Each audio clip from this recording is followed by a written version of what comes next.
Hi there, it's me, Stacey Gualandi with the Women's Eye podcast. Thanks for joining me today. On the Women's Eye, we introduce you to extraordinary women making a difference and changing lives.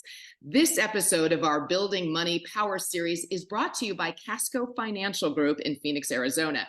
Now, CASCO's president, Catherine Scrivano, started her business to help people create the financial strength to achieve their dreams. And Catherine joins me right now. Hi, Catherine.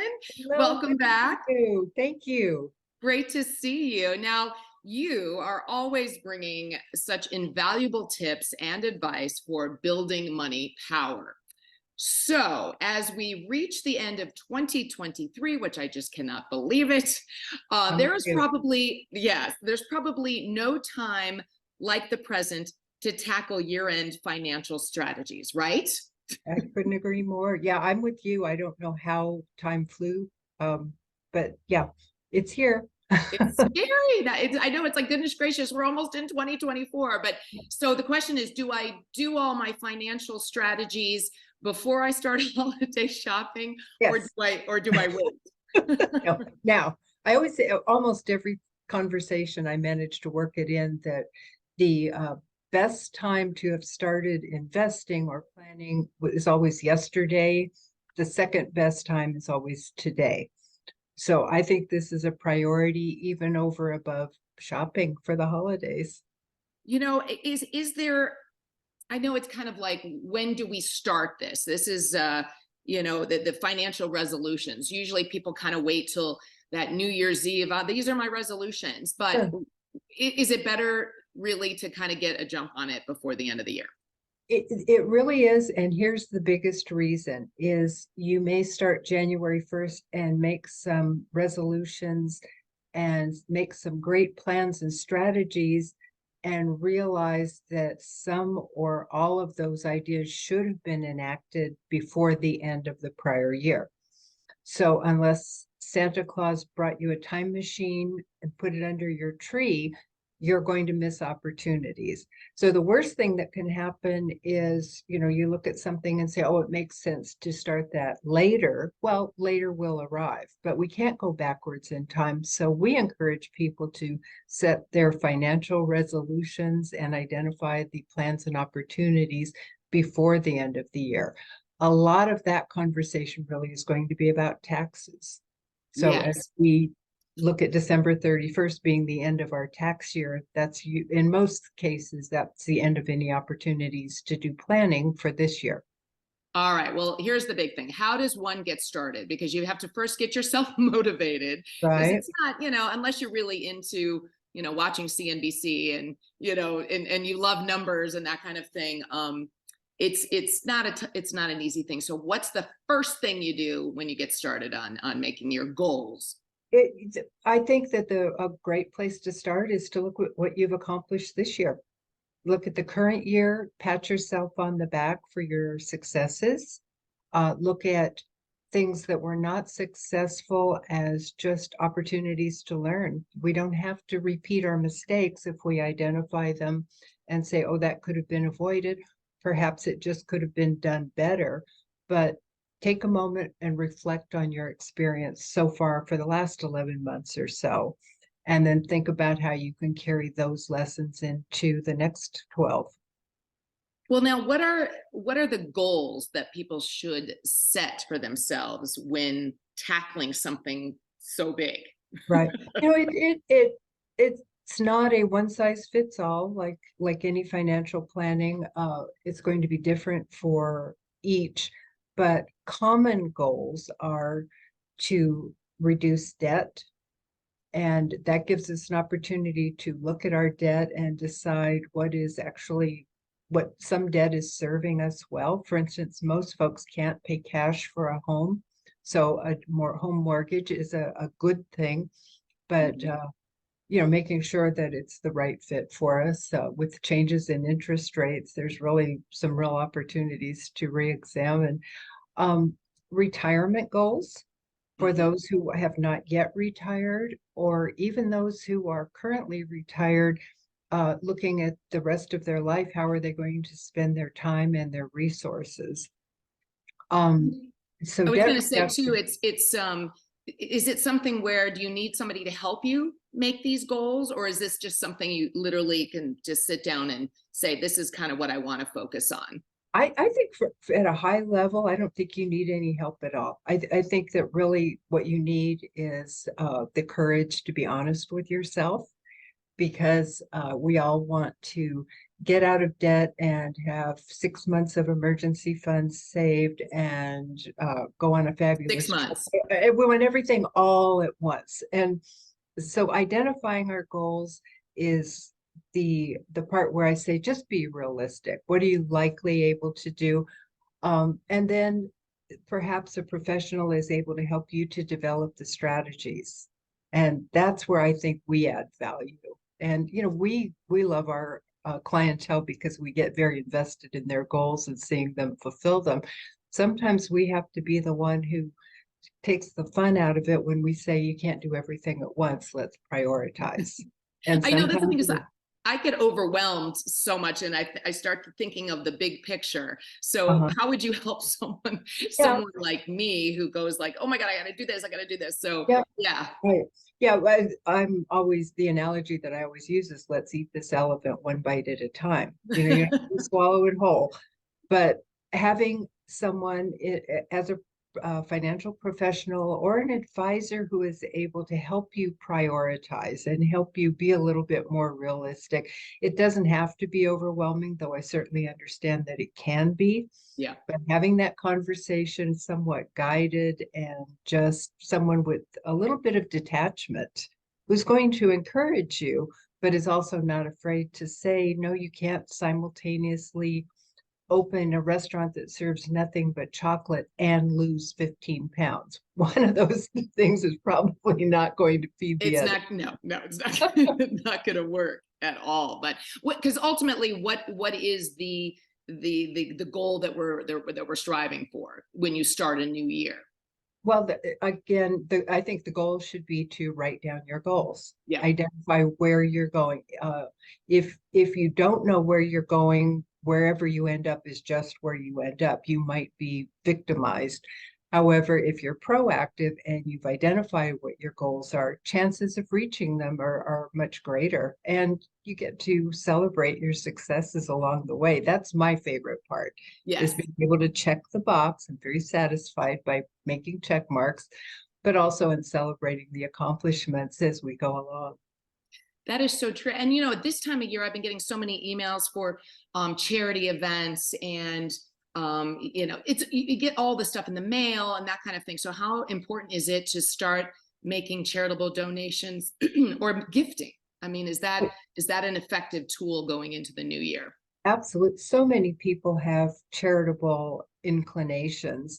The end of the year often offers some opportunities that aren't available the rest of the year. A lot of charities will have events that Mhm. you might be able to attend and have a great night out and support your cause. You might be able to have employer matches. This Oh, happens a lot at the end of the year. If you work for an employer who says, we will double your donations up to a certain amount, just think of the impact that you could make with a relatively small contribution by mhm. getting your employers to match. Those kinds of campaigns tend to happen near the end of the year. Um, Sometimes you're contributing, participating in a auction or a raffle, Yep. and who knows?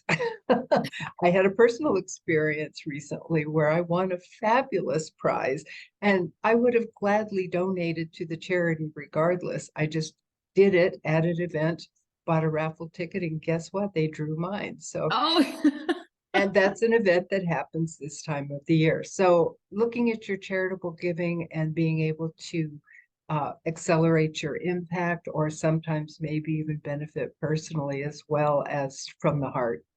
no, that's so true. And I just feel like there's so much of that that's going on right now. But the question too is, you know, I guess that helps with the taxes. You mentioned that earlier. You need to have a certain level of number of charitable donations and gifts, I think, to have it have any sort of tax Right, right. impact, right? And that's another example of doing planning before the end of the year. You may say, I'm just going to say hypothetically, you want to donate $1,000 a year at a particular charity, but by donating 2,000 this year and skipping next year, you might put yourself into that position where you're eligible to get some kind of a tax deduction for that $2,000 contribution. The charity still receives $2,000 over a 24-month period, but you might have a tax advantage. You might have opened doors to other deductions just by bunching deductions all into 1 year. Yeah, because sometimes I feel like, oh, am I, did I make enough or I need to donate more for it to have any sort of impact at all. Yeah, and that's an example of an analysis you don't want to do in January and go, oh, we missed our opportunity. We should have done that earlier. One thing too that I tend to go into my files and organize it, and then I kind of step away for like a month, and then I forget where things are, or I have to refresh my memory of what I have in what place. So I guess this would be a good time to do some good financial document house cleaning, right? It sure is. What does that entail? Because I need to be more effective. You can anticipate that you'll be getting year-end statements from all of your institutional relationships. That's going to be coming up early in January.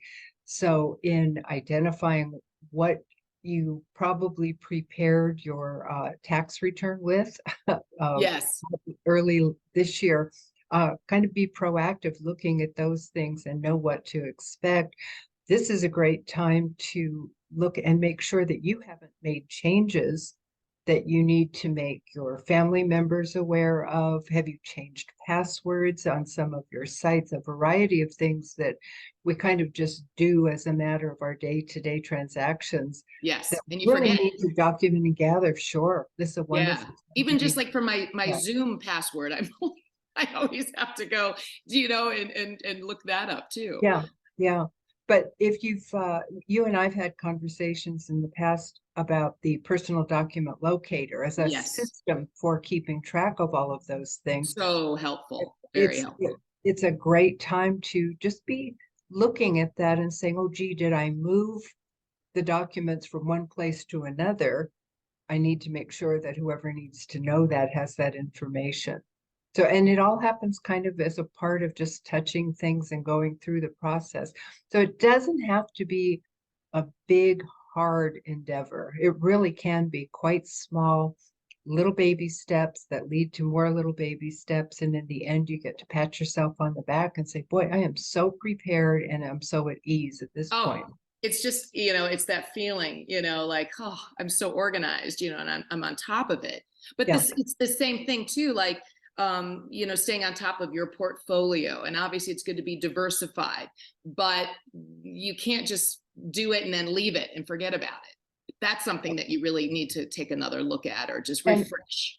And I love the idea of having a look at this before the end of the calendar year, because there may be some opportunities to rebalance that will result in tax consequences. So for instance, you decide that you are overweighted in one asset, that you've made some great gains. You'd like to take your profits and reduce your exposure in that area, but that there's going to be a tax consequence to that decision. Perhaps you have some things that have not performed well, that you could actually have some losses that you could use to offset those gains when it comes to tax time. Again, not a decision you can make retroactively. You need to make it in the same tax year. It just popped into my head too, like how, if you were to sit down and do all this, how long would all of this take roughly? I guess it just depends on the individual and how much financial, stuff they've got, but roughly how long or do you spend like an hour a day for a week, or what's the best way to do it? I throughout the year, I love to suggest that people have monthly money meetings, especially if there are a couple or more than one person involved. But if that's my one bite at a time for this elephant, if once a month you're just taking a little bit of time to see where you are, what needs to be done, track your progress, and then with the goal at the end of the year being the big overview. So if you've not been doing it monthly or even systematically throughout the year, it may take the time stops. But your New Year's resolution, Yes. we wake up New Year's Day and say, how do I want my day to go? That's when I suggest you make the resolution to do your monthly money meeting. Just have a little bit of time, reevaluate, look with fresh eyes at what you're doing, make any changes or note any changes. Sometimes you're proactive, sometimes you're reactive, but just having that awareness, then pat yourself on the back for having done it. Celebrate that. Yes. That's where we ultimately want to go, so you can really enjoy your New Year. Absolutely. Well, you get to celebrate 12 times in my system. Right. That's true. That's true. It being a good Italian girl, I compare most things to food. And I think everyone relates. If you meal plan, if you do some meal prep on a Sunday, for instance, and you prep for the week in advance and you know what you've got, what you might need and everything, makes mealtime throughout the rest of the week so much easier and so much more enjoyable than coming home from work and go, I'm starving and I know. I'm snorting while laughing right now, because if you only knew, I'm Italian too, but yeah, I know you are. I'm hi, can you help me with so that's going to be that's going to be a challenge for me for sure. But I have to ask before we wrap too, I want, and just in terms of tax type of motivated decisions, you told me, you said a great story about somebody who they planned their wedding thinking they were going to get a tax write-off, but not so much. We had clients, long-term clients who married, and I was very flattered and honored to be invited to the wedding. And after the ceremony in the reception line, I went up to offer my congratulations, and she kind of pulled me in and whispered in my ear and said, I think he chose this wedding date, which was the last week of December. She said, I think he chose this date based on we would save money filing our taxes jointly. And I was just frozen because I knew enough about their situation to know if that was true, it was wrong. He had not used the correct information in determining that date. It didn't feel like the right time to say that, but it reinforced what I tell my clients all the time, which is, please tell me what you're thinking of doing, not what you've done. Because there's it's too late. Information that I don't think, right before we go into the reception is the time for me to go, hey, now you've got a tax burden you hadn't thought of. Here's my wedding gift to you. So their wedding gift was to Uncle Sam, I'm afraid. Oh. So it was just an example of people making tax motivated decisions without all of the facts. So before you actually implement, working with your professional, whether it's your financial planner, your tax preparer, whatever, this is a time to utilize your advisors. That is for sure. And as a wonderful advisor, can we end this with 3 solid tips, things most important to accomplish when it comes to getting your year-end strategies together? My first would be, if you are working, if you're employed and have access to a company retirement plan that offers you any kind of a match, if you are not contributing enough to get the full match, make that a high priority. You're leaving money on the table. If your employer came up and offered you a raise, you wouldn't go, nah. But that's in fact what you have done. So make that a huge priority. Building up your emergency and opportunity fund. I would love everyone, and I'm sorry to say it, but especially women, I would love for all of us to be able to walk away from a bad relationship or a bad employment situation because we have sufficient cash reserves to get us through to the next right thing, to where we're appreciated. And then the last thing is identify your goals, write them down. There's a huge addition to your likelihood of success if your goals are written. So they should be written and they should be time bound. So not only do I want to go to Europe, but I want to go to Europe in 2025 for 2 weeks. I mean, just be as specific as possible on those goals.